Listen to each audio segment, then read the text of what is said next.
দাওয়াত সর্বপ্রথম যিনি দিলেন। এই কথা যেই বলল, মক্কা সন্ত্রাস জালিমরা বড় বড় পাথর নিয়ে, পাটকেল নিয়ে হযরত আবু বকর সিদ্দিককে লক্ষ্য করে ছুঁড়ে ছুঁড়ে মারতে লাগলো। শোনো যুবক, আজকে আমরা সহজে ইসলাম পেয়েছি, তাই আমাদের ধর্মের উপরে কোনো গুরুত্ব নাই।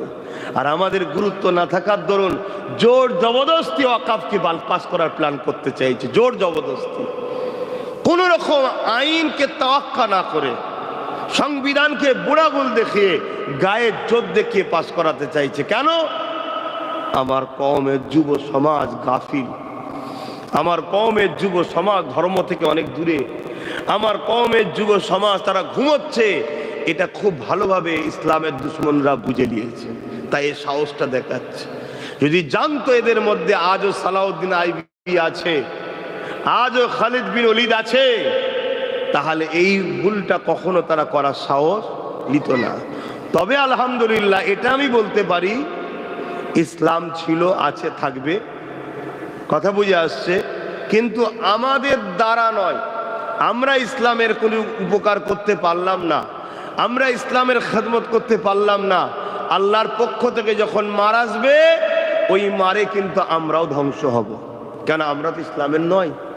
আমরা যদি ইসলামের হতাম, নিজের ঘরের জন্য, নিজের জমির জন্য, নিজের দলের জন্য, নিজের লিডারের জন্য মারপিট করতে পারলাম, আল্লাহর ঘরের জন্য করতে পারলাম কই? এটা কিছু ভুল বলা হচ্ছে নাকি? তাহলে আমরা সেই মুসলমান নয়। তাহলে আল্লাহর পক্ষ থেকে কিন্তু মার আসবে, আল্লাহ তো তার ঘরকে বাঁচাবে, আল্লাহ তো তার দিনের জন্য যথেষ্ট, ঠিক না? যেমন আমেরিকা চেয়েছিল আজান বন্ধ করে দেবো, আমি এখানেও আপনাদের বলে যাই, খুব শিগগিরই আমার দেশে আইন হবে, খুব শিগগিরই লাউড স্পিকারে আজান বন্ধ হবে, বক্সে আজান দিতে বলবে। খুব দেখবেন। এর জন্য দোষী কারা? যারা ক্ষমতায় বসেছে তারা না, তারা তো করবেই রে বাবা, তাদের তো কাজই ওটা, ইসলামকে মিটাবার জন্য তারা চেষ্টা করবে। কিন্তু এর চেয়ে সবচেয়ে বড় দোষী হলো আমার কওমের যুব সমাজ, আমার কওমের ছেলেরা। এতে আপনারা আমার কথা নিতে পারবেন কি পারবেন না সেটা আমি জানি না, কিন্তু আমার কওমের গাফলতির জন্য আমার কওমের ছেলেরা মসজিদে যায়, যুবক ছেলেরা, বলুন, এই গাফলতির জন্যই আজকে এই জিনিসটা হবে। তো যাক, তো সেই জায়গাতে আমেরিকা বন্ধ করে দিয়েছিল, কিন্তু খোদার মার যেই শুরু হলো, আজকে সেই আমেরিকা নিউ ইয়র্ক থেকে শুরু করে, ওয়াশিংটন থেকে শুরু করে, তারা প্রকাশ্য মাইক আজান দিতে বলছে। মসজিদগুলোতে মাইক আজান চলছে, জোরে বলুন সুবহানাল্লাহ। তা আল্লাহর দিনের জন্য আল্লাহ যথেষ্ট। আবার বলছি, তুমি আমি যদি দিনের খাদেম হতে পারি, আল্লাহ তোমাকে আমাকে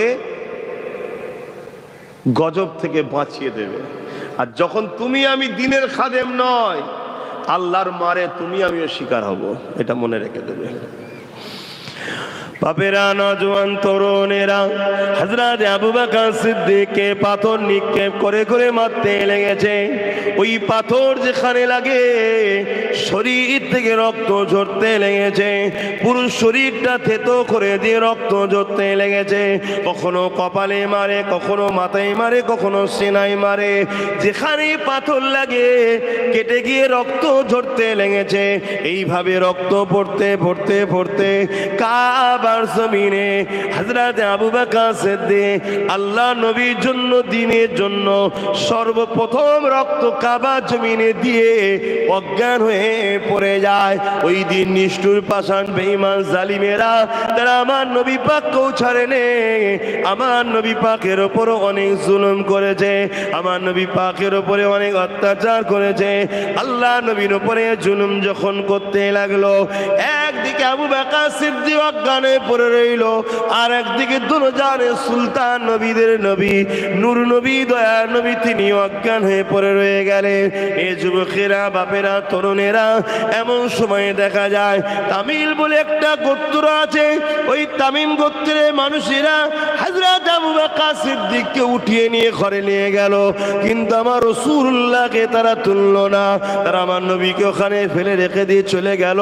কত কষ্ট করে ইসলাম এসেছে যুবক, দেখো সেই ইসলাম আজকে চোখের সামনে যেমন করে খুশি মুনাফিক আর জালিমরা ধ্বংস করতে চাইছে, আর আমরা নিজেদের জানমাল, পরিবার, বাচ্চাদের ময়াতে জড়িয়ে রয়ে গেলাম।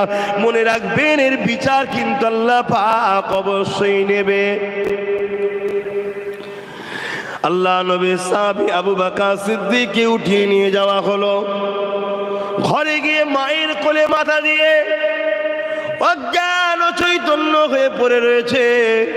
মা চোখ ভরা পানি নিয়ে কাঁদে, আর এই পাথরের বালি কোনাগুলো ধুলোগুলো পরিষ্কার করতে লেগেছে, রক্তগুলোকে পরিষ্কার করতে লেগেছে। হঠাৎ করে এদিকে আমার নবী পাক কাবার জমিনেতে আমার নবী পাক সাল্লাল্লাহু আলাইহি সাল্লামের হুঁশ ফিরে এলো। নবী আমার উঠে বসে পড়লেন। আল্লাহ নবী আবু বকরকে ডাক দিতে লাগলেন, ইয়া আবু বকর, ডাক দিতে লাগলেন। কিন্তু আবু বকর সিদ্দিকের ডাকে কোন রাসূলুল্লাহর ডাকে কোনো জবাব পেল না। আবু বকর সিদ্দিক জবাব দিতে পারল না, কেননা তিনি ঘরে চলে এসেছে, তেনাকে ঘরে তুলে নিয়ে এসেছে তামিম গোত্রের মানুষেরা। কিন্তু আমার নবীর উপরে এত রাগ, নবীকে তুলে না, আবু বকর সিদ্দিককে তুলে নিয়ে এসে মায়ের কোলে। তখন আমার কথা মাইকা যে বুঝতে পারছেন তো নাকি? হ্যাঁ, কেন আমরা একটু ধর্ম করে নিজেকে বিরাট কিছু মনে করতে শুরু করেছি তো।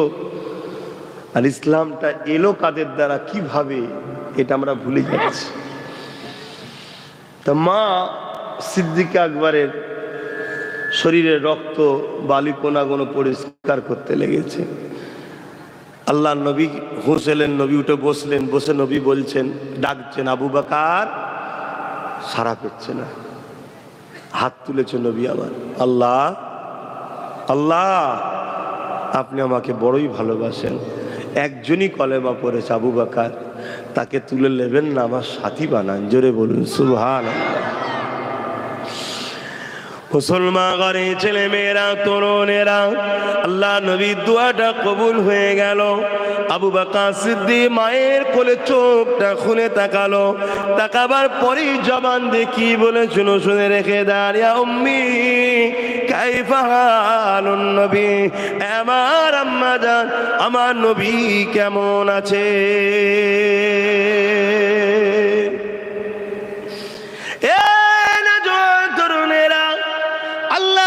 চোখ খুলে বলেছে আবু বকর, আর আবু বকর চোখ খুলে বলছেন হুজুর কেমন আছে। কি মোহাব্বত তাদের মধ্যে ছিল দেখেন। আল্লাহ নবীর সাহাবী আবু বকর সিদ্দিকের কথা শুনে মা মুখে হাত দিয়ে চেপে ধরলো। বাবারে কথা বলো না, মুহাম্মদ রাসূলের নাম নিও না। যে নবীর নাম নেওয়ার জন্য, নবীর কাছে যাওয়ার জন্য জালিমরা তোমাকে কত অত্যাচার করলো। চতুর্দিকে মুশরিক জালিমরা কাফেররা ঘুরে বেড়াতে লেগেছে। যদি তারা জানতে পেরে যায় তুমি মুহাম্মদ রাসূলের নাম আবার নিচ্ছ, বাবা তোমাকে জানে মেরে দেবে। আমি মা এটা কি করে মেনে নিতে পারে?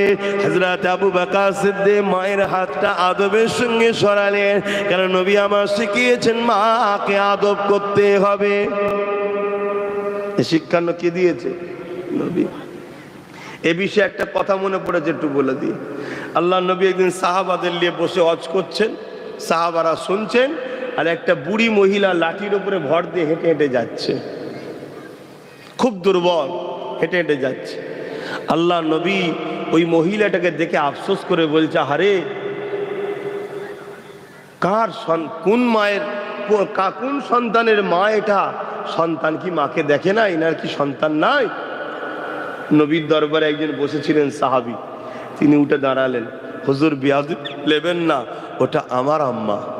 আল্লাহ নবীর চেহারা মুবারকটা লাল হয়ে গেল। তোমার মা এরকম দুর্বল বয়স্ক, তাকে ছেড়ে দিয়ে তুমি আমার দরবারে বসে আছো?